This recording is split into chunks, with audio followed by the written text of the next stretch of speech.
Aloha and good afternoon. My name is Jürgen Steinmetz, joining you from the Breaking News Show in Honolulu, Hawaii. And today is Wednesday, September 7th. And I know you haven't seen us for a little bit. And these was due not only to technical challenges, but also I was traveling. I just got back from Malta last night. What a beautiful place to get stranded. Some of you may have seen my article. I ended up staying in Malta 3 more days because thanks to Lufthansa canceling my flight to Frankfurt, I needed to connect to San Francisco and back to Honolulu. But it was a good thing. I enjoyed my stay. It's a beautiful island, a lot of history, a little bit overcrowded, I have to say, from tourism, but I guess that's what it is, and it's also a good sign for the economy. With me, of course, as always, is Dr. Peter Tarlow, our co-host. He's joining us from College Station, Texas. And we also have a guest today, a very interesting person. He is a professor at the University of Wales, and he is into harmony. So he will explain this a little bit later. And Peter, we always start with the weather. And when I look outside here, it's a beautiful sunny day. I don't see a cloud in the sky. Same as I had for the last 2 weeks in Europe. So I think the whole world is turning into a beautiful place when it comes to weather. How's everything in Texas? Well, today again is a beautiful day in Texas. It's not supposed to be. Um, Actually, we had a major drought from a good part of the summer, and then it was almost as God said, "Okay, you guys want rain? I'm going to give you rain." So it rained for every day for about 8 or 9 days, and it was supposed to rain today, but instead the weather is beautiful. So it's warm. It's in the 90s, or it's in about 35 degrees Celsius if you use that scale. But it's a really nice day, and I'm hoping that the weather holds for a few more days. It's I'm having a birthday party for my wife over the weekend, and I'm praying that we don't get rain till maybe Monday. I'm So going to watch out for you, Peter. I'm going to be flying over, and actually, I'm going to be landing and changing planes in Houston on Friday night or Saturday morning on my way to the Cayman Island, and I'll be attending. And you're gonna hear a lot about the Caribbean Tourism Organization conference in the Cayman Island, taking place next week. So I'm looking forward to that. I've never been to the Cayman Islands. I don't have any offshore money either, so it's going to be it's a nice place. I trained the police for the Cayman Islands, and I set up their tourism security. As long as you don't have a major tsunami, they're good to go. It's a very lovely place. Like the British, they drive backwards, but that's okay. But it's a very nice place. So I think you're going to enjoy it. And Peter, since you're in the middle of everything, I've been sleeping. Give us an update. What's going on in the world of tourism, and then we can Yeah, talk to people. yeah. Well, I think the good news, and let's start with the good news, is that tourism this summer is really booming. Almost every place in the world, from the Middle East to Europe to Latin America to Asia, wherever you go, hotels are full, airlines are full. That's really the good news. And I think people are really expressing the need to travel after 2 or 3 years of being cooped up. The negative is that there are clouds on the horizon, and we have to see how this is going to do. There are problems of inflation. The amount of people working, they use the figure often unemployment, but that's really not a very sophisticated number. What you want to know is what is the number of people out of the percentage that are gainfully employed. And those numbers are incredibly low around the world, and that's a problem. Middle income family disposable income is lower, and that's the problem. Uh, and what we don't know is what other horizons may take place. We're seeing some real issues about the question of Greece and the Greek islands, which are Greece's number one tourism area, being threatened by Turkey. And that could be an issue between two NATO countries. And that's a real problem. There's the issue, and maybe our guest will speak to a little bit. I was on the phone yesterday with the British police. There's a very high probability. I'm not saying it's going to happen, and they may be able to come up with a system um, where England and other countries may have to close large percentages of their restaurants this winter because the cost of electricity or fuel has gone up so high that you can't afford to pay your bills. And so that's a real issue. As you know, California today is facing a grid problem. They're having a heat wave, and they told everybody to try to use electric cars, but there's no electricity to fill the cars. So now people are being told not they can't drive before 9 o'clock in the evening, which means people can't get to work, and so that's creating some sort of an issue. So these are maybe transitional problems. They might be problems that in a few years we'll figure out. But right now, they are threats to the tourism industry because if people are afraid to fly, if prices continue to go up, then disposable income will go down. And tourism is based on the whole concept of disposable income. So the good news is it's very busy right now. The bad news is there are clouds on the horizon, and hopefully those clouds will dissipate and we won't have to actually have the thunder that will come from them. So that's kind of a wrap up of where the world is in tourism in the last week or so. I know lots of people have missed hearing from us, but we're back on track now, and I'm sure we'll be able to do lots of programs from around the world. Yeah, and as I said, thank you, Peter, for this. And we have a guest, and Nicholas, who will be speaking here in a minute, will be also a speaker at the upcoming Reset conference on September 16th in London at the Churchill Hyatt Hotel in London. That'll be a real interesting event with movers and shakers in the industry attending. And in case you haven't registered yet and you're in London on September 16th, this is the place to go. You can go to our website at World Tourism Network, WTN.travel, and click on events. And it's one out of two events, and both are in London. We partner with. One is, as I said, Reset on September 16th, and the other event we're looking forward partnering and also having our own session is at the World Travel Market in London, November 7 to 9. But Nicholas, he will be at Reset. He's a speaker, and he's going to give us some ideas what he'll be talking about and what he's up to. Thank you, Nicholas, and I understand you're joining us from Romania today. Wow.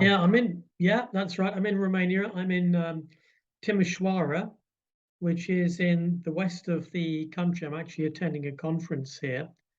And I'll tell you, tourism here is booming. Some hotels are shut. Last time I was here, I stayed in a beautiful hotel, which is, thanks to COVID, no longer open. But the other hotels are full, and we've been having a wonderful time. We had a great trip out today up to the River Danube.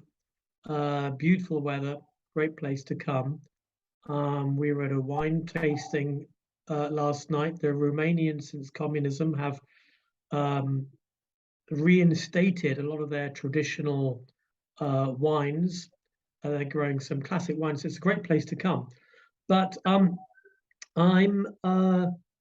as you said, Jürgen, I'm a professor at the University of Wales, Trinity St David, and we're very concerned there, like so many people are, about health of the planet, long-term state of the planet, and how to develop sustainable policies. So we've been looking at the traditional ancient idea of harmony.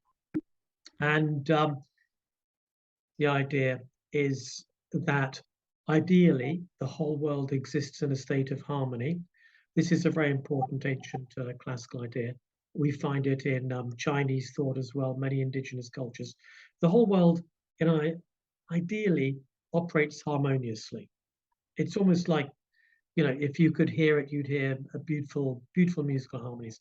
But everything changes.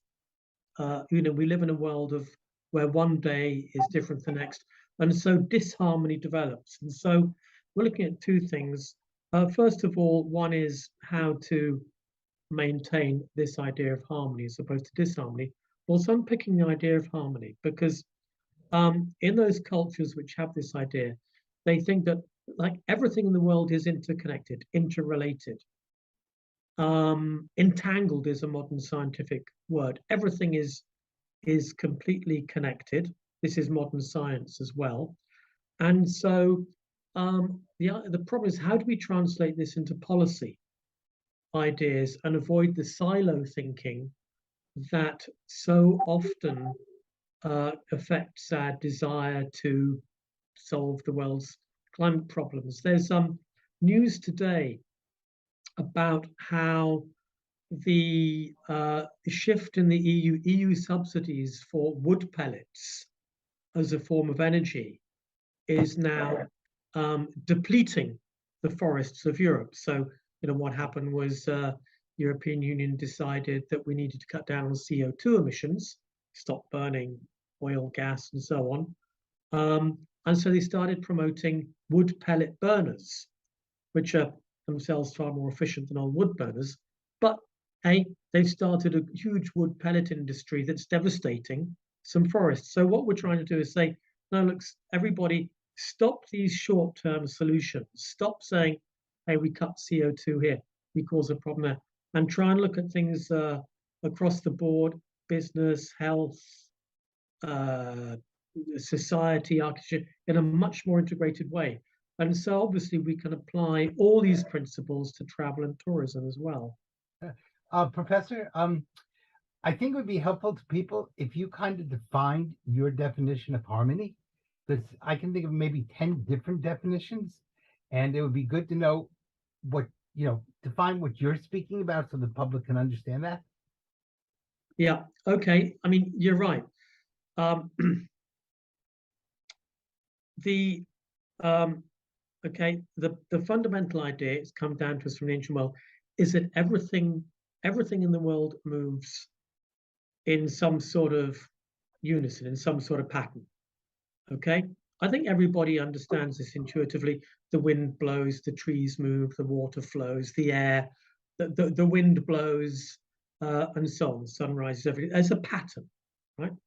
Now, how we're trying to update this is to say, right, if there's a pattern that everything is moving together, it's all absolutely interconnected. So there's a great sort of metaphor that is used to describe this. So a butterfly flaps its wings. That comes out of quantum physics, the theory. It does, exactly, and chaos theory. Right. Butterfly flaps its wings on one side of the planet, there's a hurricane on another side. So anything can have a significant effect because everything is linked. So another word from quantum physics is entangled. Okay. So then what we're looking at is the way that first of all, if we're making policy decisions, we have to understand how these policy decisions might have a wider impact. So the example I gave was, the wood pellet industry. Another is that each of us as individuals can have a significant effect, just like the butterfly flapping its wings. So we might not think that we do, but actually, as individuals, we can take responsibility for what we're doing, and then collectively, if enough of us behave responsibly, we have an effect. So. So maybe I ask you a question, or just where you're going, and that is, and I don't disagree with you at all, that we have to think through the consequences of our actions. The question is, what methodology do we use to be able to do those? For example, I'm going to assume the EU, in deciding to have wood pellets, thought it was doing a very smart thing. It wasn't that they did it to be mean or cruel or anti-trees. They tried to come up with a solution. That's right. If the butterfly's wings, according to the theories of quantum physics, can impact a hurricane on the other side of the world, how do we know what we're doing is doing for good and not for bad? Well, I think that you model the solutions. Okay, you think if we're going to subsidize wood pellets, what's the likely outcome? How many wood pellets are going to be sold to have a significant effect on forests? How many trees do we have to cut down to produce the wood pellets? So it's not terribly complicated. You just model all the consequences, which is, of course, what climate scientists are doing all the time, is modeling different possibilities. We put this amount of CO2 into the atmosphere, we're likely to get sea level rise in a certain range. So it's to do with modeling. I mean, another classic example, which many friends of mine are suffering from in the UK, was when in the 1990s, there was a drive to promote diesel as a fuel instead of petrol, right? So again, reduce fossil fuel emissions. Now, I know lots of people who were really green, eco-activists, Green Party members, they bought diesel cars. Now, we find that diesel is very polluting. The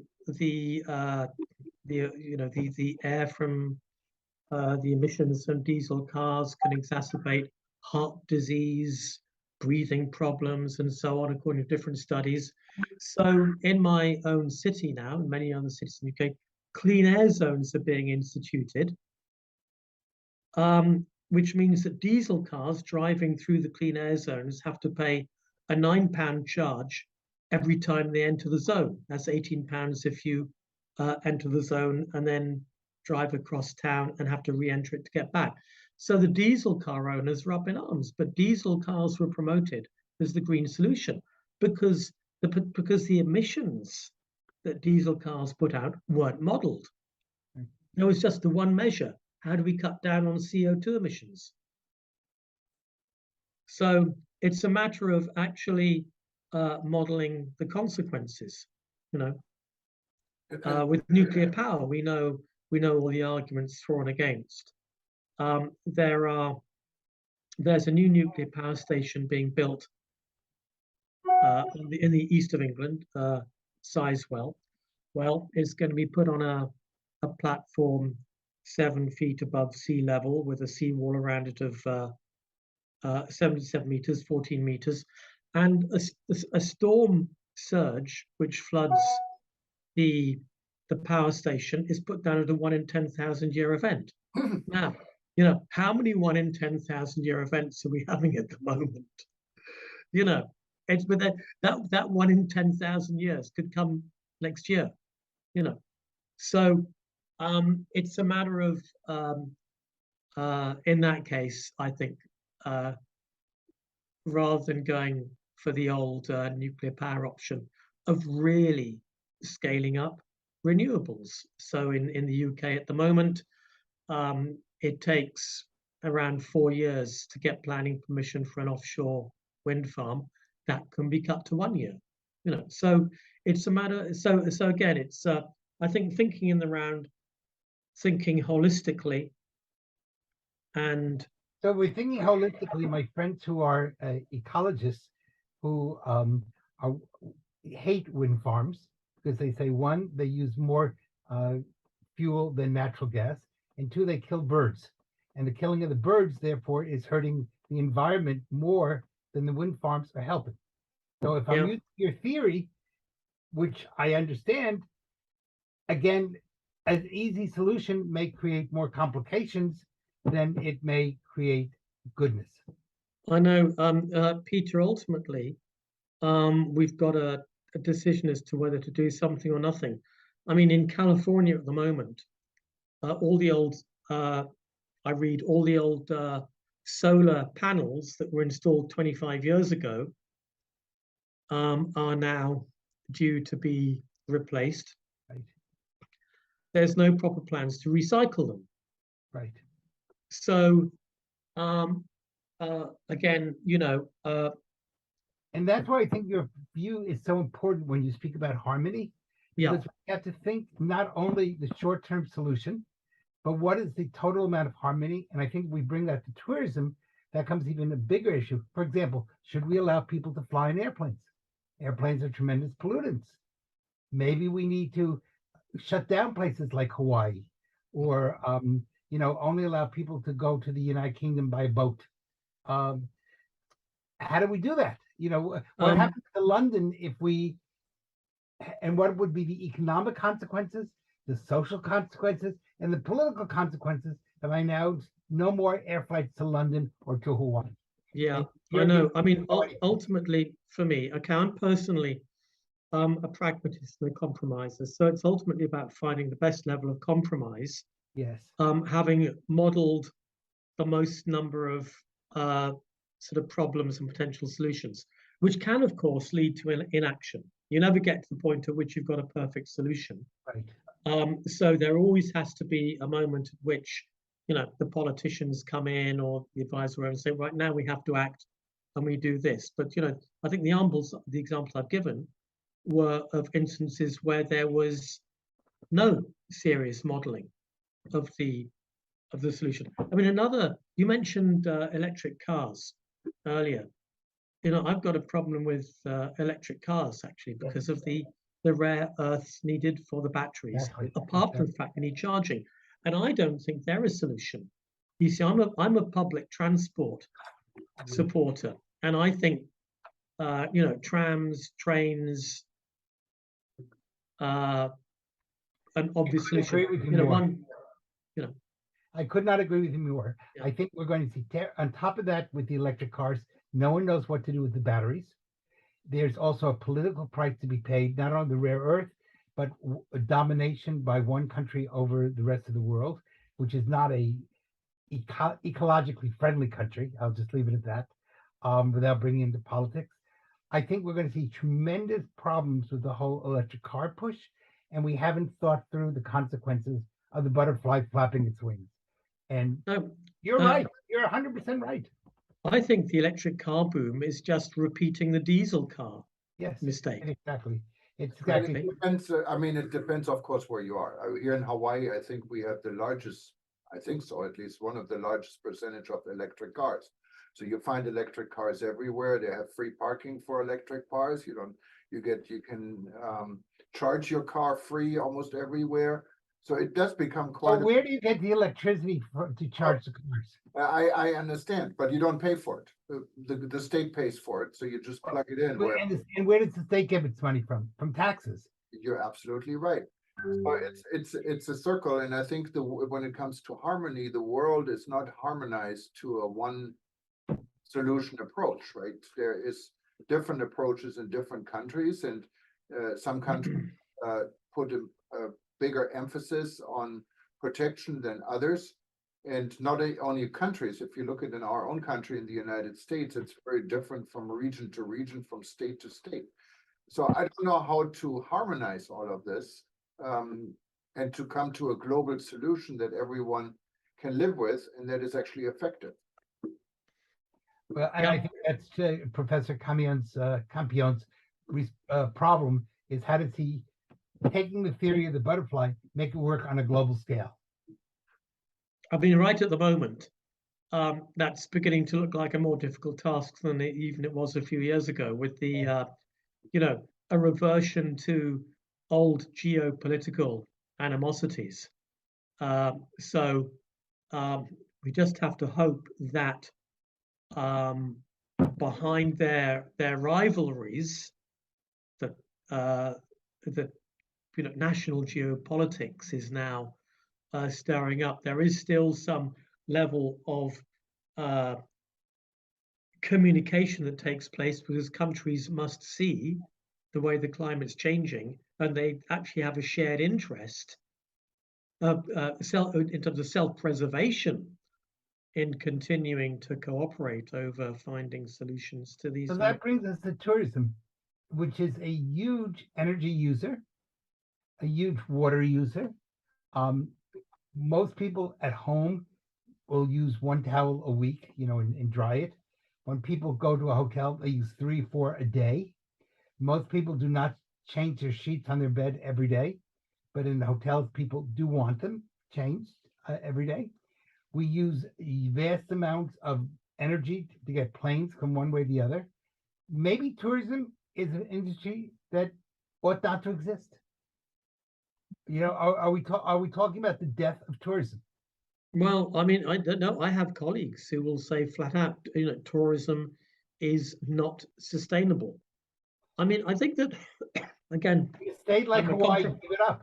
yeah, In other words, the state of Hawaii should we say no longer can anybody fly there. You want to get to Hawaii, you row a boat. Good luck. Hopefully yeah. it's not gonna get that bad.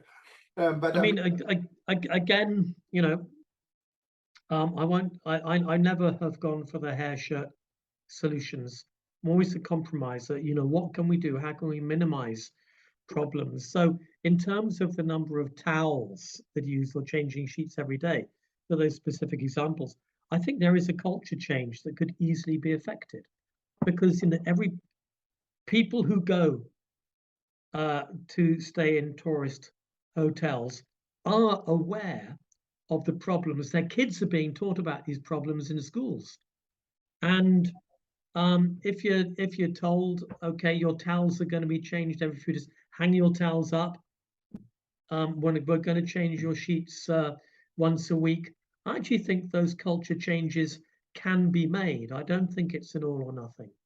yeah, and I think it's a matter of a persuading logical people. thing in hotels specifically. I fully agree. This and the towel question has been on for many years now. It was one of the first things. But then again, if you people when they go on vacation wanted to live better than they live at home, so they want to be spoiled. So when you go and stay in a hotel, you pay the same room price every night. Maybe a solution would be okay. The first night you pay X number of dollars, and the second and third night you pay a little bit less, but you're not going to get your beds made and you're not going to get fresh towels. I don't know. Many solutions to this. And I speak to people who most people don't speak to, which are the people who work in the hotels, the maids, the cleaning people, and they really object to it because they say this is putting their jobs on the line. And so by not changing sheets or towels, they can't afford to feed their families. Mm. Right now, that is a perfect time because there's so many maids missing. I can tell Yes, you. but what I'm saying is, that, you know, there's if you look at it in the general perspective, and again, I think if we use Professor Campion's theory of whenever you do one change, you impact other changes. So we really need to think through the totality of those changes and what happens if people can't afford to make a living, or in other words, you know, just like for example, you would object strongly if I said no planes to Hawaii. Period. That's it. We solve it. It puts Hawaii out of business for all intents and purposes. Well, you cannot really answer one extreme with another, but it is an interesting question, and you will see how interesting the reset event will be on September 16th, Yes. where you also hear from Professor Campion and from many other experts in this field. And we're hopefully we can live stream this. We're working on some technical issues still with the Hyatt Hotel in London. Was actually a beautiful hotel. I stayed there myself many times when I was at the World How Travel. often do they change the sheets? They do change the sheet, but even more than this changing the sheet, they have a fantastic afternoon high tea. So if you ever stay at that hotel or in the area, try the high tea. It's one of my favorites. But before we give Professor Campion the last word as our guest today, again, if you wanted to attend the Reset conference in London, you can just simply go to WTN.travel, World Tourism Network, WTN.travel, and click on new events, and you will find it. And if you're not a member of the World Tourism Network, you should also join us. We have members in 128 countries now, and interesting groups of literally from all spectrum of the industry. Just also go to WTN.travel and join us. And if you join, you get to argue and discuss with Jürgen and me, and what could be better. So that's an added benefit that we ought to really throw in. Yeah, and besides Peter and myself, we have a lot more interesting people in the discussion many times, including our friend and co-chair, Dr. Taleb Rifai, who will also be speaking at the event, I understand, at Reset. He was a two-time Secretary General at UNWTO, and many more people. We have our friend, I think, Minister Edmund Bartlett from Jamaica. As far as I know, he will be speaking in London, and he's also part of our organization. So, Professor Campion, thank you so much for attending. This was an interesting opener to what will come in London on September 16th. and I hope you enjoy your time in Romania. We give you the last word. The last word again, I think it's about doing what we can do. I think it's about compromise, about finding reasonable solutions. Peter's last comment, I want to affirm as well that ultimately we got communities, we got workers who are dependent on their work in the hotels. So these questions have to be looked at in the round. Thank you. And look, Jürgen, Peter, thank you for having me. It's been a great discussion. Professor, it's been wonderful, and I think this discussion is going to make people do a lot of thinking, and that's really the job of an academic, is not to provide answers, but to provide deeper questions. Questions, exactly. And anyone who's Thank watching us now and has missed part of this discussion, just stay tuned. We're going to repeat it every 2 hours, so 12 times in the next 24 hours. And if you miss it at all, and you want to watch any of our discussions we had, easiest is really go to our YouTube channel. It's linked from all our publications, from eTurbo News, from World, and also from World Tourism Network. Or of course, you can always go to livestream.travel, our video platform, and watch any of our interesting discussions we had in the last 3 years at your convenience. Again, aloha from Hawaii, and good morning. Howdy from Texas. And we talk to you soon. Bye-bye. Bye. Thank you again, Bye-bye. Professor. Thank you.